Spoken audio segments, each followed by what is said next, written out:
মমতাজ গ্রেফতার। তার নিষ্পাপ ছবি দেখে বোঝা যাচ্ছে না হাসিনার আমলে সে আসলে কতখানি কুখ্যাতি অর্জন করেছিল। ইনোসেন্ট মার্কা ছবি দেখে মনে হচ্ছে একটা বোকা নিরীহ সাদা সিধা মহিলা না বুঝে ভুল করেছে।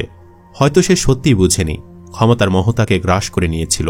কিন্তু প্রশ্নগুলো তো থেকেই যায়, রক্ত মাখা প্রশ্ন। কোন যোগ্যতায় আওয়ামী লীগের মনে হয়েছিল মমতাজ বেগম এমপি হলে বাংলাদেশের উন্নয়ন হবে? তার কণ্ঠ, তার ফোকগান, নাকি ফাইটা জায়ের মধ্যে লুকানো কোনো উন্নয়ন তত্ত্ব? মমতাজের কোনো গান সভ্য সমাজে সন্তানের সামনে বাজানো যায়? এই প্রশ্নটা আওয়ামী লীগের মিটিংয়ে কোনোদিন উঠেছিল কি? টিপ্পাদে, গুলিস্তানের মোড়ে, নান্টু ঘটক, এসব কি কোনো স্ট্যান্ডার্ড শিল্পের গান হতে পারে? শুধু গলা থাকলে যদি শিল্পী হওয়া যায় তাহলে অটোটিউন সফটওয়্যার জাতীয় পুরস্কার পেত। মমতা শিল্পী হয়েছিল তার কণ্ঠের জন্য, সন্দেহ নেই। কিন্তু তার গানের কথা হুমায়ুন আহমেদের উপন্যাসের বাচ্চা পোলাপানের গুয়ের মতো, প্রিমিয়াম সুর বা প্যাকেজে হলুদ গু।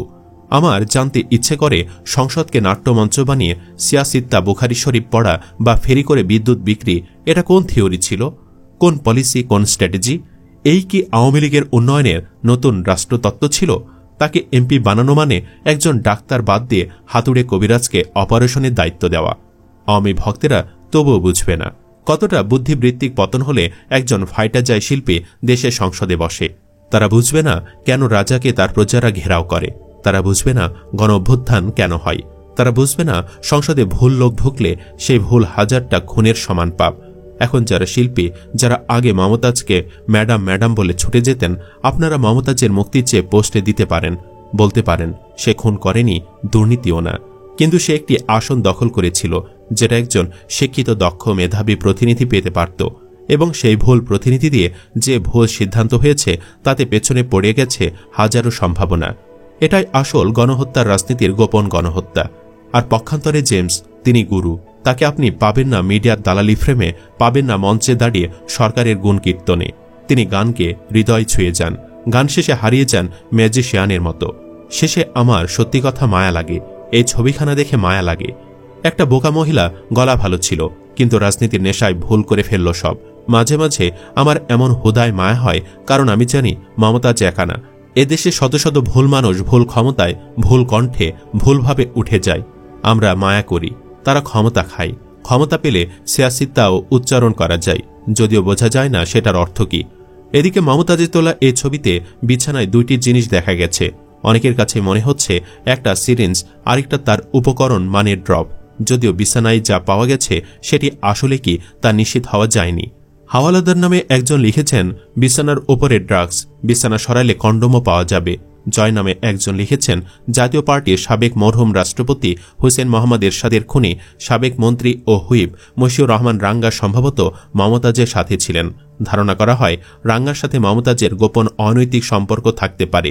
বৈষম্য বিরোধী ছাত্র আন্দোলনের নেতা সাগর হত্যা মামলায় মানিকগঞ্জ 2 আসনের সাবেক এমপি ও কণ্ঠশিল্পী মমতাজ বেগমকে গ্রেফতার দেখিয়েছে মিরপুর থানা পুলিশ। এছাড়া 7 দিনের রিমান্ড চেয়ে আদালতে আবেদন করা হয়েছে। মঙ্গলবার বিকেলে ঢাকার চিফ মেট্রোপলিটন ম্যাজিস্ট্রেট CMM আদালতে তাকে তোলা হবে। এর আগে সোমবার রাতে রাজধানীর ধানমন্ডি স্টার কাবাবের পেছনের একটি বাসা থেকে মমতাজকে গ্রেফতার করে ঢাকা মহানগর গোয়েন্দা পুলিশ ডিবি। 2009 সালে নবম জাতীয় সংসদের সংরক্ষিত মহিলা আসনে আওয়ামী লীগের সংসদ সদস্য মনোনীত হন মমতাজ বেগম। 2014 সালে মানিকগঞ্জ 2 আসন থেকে এমপি নির্বাচিত হন, কিন্তু দ্বাদশ জাতীয় সংসদ নির্বাচনে নিজ দলের স্বতন্ত্র প্রার্থীর কাছে পরাজিত হন। জাতীয় সংসদে গানকে ফ্যাসিস্ট হাসিনা আর তার দল আওয়ামী লীগকে তোলমর্দন করাই ছিল তার প্রধান কাজ। সংসদ অধিবেশনে অন্যান্য এমপিরা যখন নিজ এলাকার মানুষের উন্নয়নের জন্য আর্জি রাখতেন, তখন তিনি ছিলেন ব্যতিক্রম। গানকে স্বৈরাচারের দালালি করাই যেন ছিল তার একমাত্র কাজ। ফ্যাসিস্ট হাসিনা 24 5 আগস্ট গণ আন্দোলনের মুখে দেশজুড়ে নারকীয় গণহত্যা চালিয়ে ভারতে পালিয়ে গেলেও তার কিছু দোসর সাবেক এমপি মন্ত্রীরা ছিল বাংলার মাটিতেই। তার মধ্যে অন্যতম হাসিনা নিষিদ্ধ দল আওয়ামী লীগের সাবেক সংসদ সদস্য মমতাজ বেগম। সম্প্রতি পুলিশের হাতে গ্রেফতার হয়েছেন। বিভিন্ন সময় জাতীয় সংসদে গানকে ফ্যাসিস্ট হাসিনাকে তোলমর্দন করা মমতাজ। ঢাকা মহানগর গোয়েন্দা পুলিশ ডিবি ফ্যাসিস্টের এই দোসরকে ধানমন্ডি থেকে গ্রেফতার করেছে। স্বৈরাচার হাসিনা আর তার দলের সাঙ্গপাঙ্গরা মিলে বিগত 16টি বছর দেশকে রীতিমতো চুষে খেয়েছে। হাসিনার সাথে সাথে অনেক আওয়ামী লীগের সাবেক প্রভাবশালী এমপি, মন্ত্রী ও প্রভাবশালী নেতারা পালিয়ে গেলেও পালিয়ে যেতে ব্যর্থ হয় হাসিনার অন্যতম দোসর মমতাজ। তিনি এতদিন ধানমন্ডির একটি বাসায় আত্মগোপনে ছিলেন বলে ইতিমধ্যে নিশ্চিত হওয়া গেছে। ঢাকা মহানগর গোয়েন্দা পুলিশ ডিবির পক্ষ থেকে নিশ্চিত করা হয়েছে, আওয়ামী লীগের সাবেক এই এমপির বিরুদ্ধে রাজধানী ও মানিকগঞ্জে বৈষম্য বিরোধী আন্দোলনের হত্যাসহ একাধিক মামলা রয়েছে। গোপন সংবাদের ভিত্তিতে সোমবার রাত 12টার কিছু সময় আগে ধানমন্ডির স্টার কাবাবের পেছনের একটি বাসা থেকে তাকে গ্রেফতার করা হয়। এই বাসাতে এতদিন মমতাজ নিশ্চিন্তে আত্মগোপনে ছিলেন বলে জানা গেছে। হাসিনা পালানোর পর মমতাজকে মাঝে মধ্যে সামাজিক মাধ্যমে সরব দেখা যেত, এমনকি গানের ভিডিও সামাজিক মাধ্যমে পোস্ট করতেন তিনি। মানিকগঞ্জ 2 আসনে সাবেক এই সংসদ সদস্য জাতীয় সংসদ অধিবেশনে গান গেয়ে গলা ফাটাতেন বরাবরই। যদিও সর্বশেষ জাতীয় সংসদ নির্বাচনে আওয়ামী লীগের প্রার্থী হয়েও নিজ দলে স্বতন্ত্র প্রার্থী দেওয়ান জাহিদ আহমেদ টুলুর কাছে পরাজিত হন। তবে এর আগে টানা 2 মেয়াদে আওয়ামী লীগের এমপি ছিলেন তিনি। এমনকি 2009 সালেও আওয়ামী লীগের সংরক্ষিত মহিলা আসনের সংসদ সদস্য ছিলেন ফ্যাসিস্ট হাসিনার অন্যতম এই দোসর।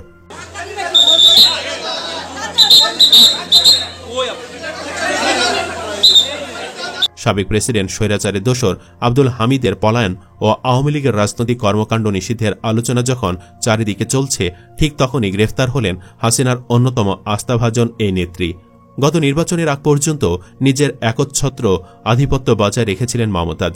কেউ বিরোধিতা করলেই নিজস্ব বাহিনীতে অত্যাচার নির্যাতন করতেন, এমন অভিযোগও আছে। সরকারি অফিস, হাটবাজার, হাসপাতাল, ক্লিনিক, বাসস্ট্যান্ড, সিএনজি স্ট্যান্ড, মসজিদ, মাদ্রাসা, স্কুল, কলেজ সবই মমতাজের অনসারীদের নিয়ন্ত্রণে। কেউ চাঁদা তোলেন, কেউ আবার বালু ও ডিশ ব্যবসা নিয়ন্ত্রণ করেন। নদী ও আবাসন ব্যবসাও তাদের নিয়ন্ত্রণে। এই কাজে আইনি ও প্রশাসনিক সহায়তা করতেন মমতাজ বেগম নিজেই। আওয়ামী লীগ, ছাত্রলীগ, যুবলীগ, স্বেচ্ছাসেবক লীগ, যুব মহিলা লীগ, শ্রমিক লীগ, মৎস্যজীবী লীগ সবই ছিল মমতাজের হাতে। সব কমিটিতে নিজের পরিবার ও আত্মীয় স্বজনদের আধিক্য। স্থানীয় নেতাদের সঙ্গে কথা বলে জানা গিয়েছিল, মমতাজ তার সৎ ছেলে আবু নাইম বাশারকে পৌরসভার মেয়র বানিয়েছেন। মমতাজ নিজেই উপজেলা আওয়ামী লীগের সভাপতি। তার আপন ভাগিনা শহীদ একই কমিটির সাধারণ সম্পাদক, সহসভাপতিও তার নিজের লোক। উপজেলা ছাত্রলীগের সহসভাপতি মমতাজের ছোট মেয়ে রায়শা রোজ ও নিজ ইউনিয়ন জয় মণ্ডপ ছাত্রলীগের সভাপতি তার বড় ভাই এবারত হোসেনের ছেলে ফিরোজ কবির, তার এক সৎবোন ইউপির সদস্য। সহযোগী সংগঠনের কমিটিগুলো নিয়ন্ত্রণ করেন মমতাজের পিএস জুয়েল ফকির, এপিএস সজ্জল ও ওবায়দুর। অনুসন্ধানে জানা গেছে, মমতাজকে নিয়ন্ত্রণ করেন তার ভাগিনা সিংগাইর উপজেলা আওয়ামী লীগের সাধারণ সম্পাদক শহীদুর রহমান শহীদ ওরফে ভিপি শহীদ। এই শহীদের নেতৃত্বে একটি হেলমেট বাহিনী রয়েছে। উপজেলার মানুষ সেই বাহিনীর নাম দিয়েছেন ভিপি বাহিনী। এই বাহিনীর নেতৃত্ব দেন শহীদের ভাগ্নে ছাত্রলীগ নেতা ফাহিম বিজয়। 20 থেকে 25টি মোটরসাইকেল নিয়ে এই বাহিনীর সদস্যরা জয় মণ্ডপ থেকে উপজেলা পর্যন্ত দাপিয়ে বেড়ান। মানে এমন কোনো অপকর্ম নেই যা ঘটেনি মমতাজের সময়। দর্শক, আপনি কি চান এসব অপরাধের জন্য মমতাজের কঠিন সাজা হোক? কমেন্ট বক্সে জানিয়ে দিন আপনার মতামত। ভিডিও ভালো লাগলে লাইক দিন এবং শেয়ার করুন, আর অবশ্যই চ্যানেলটি সাবস্ক্রাইব করুন। ধন্যবাদ।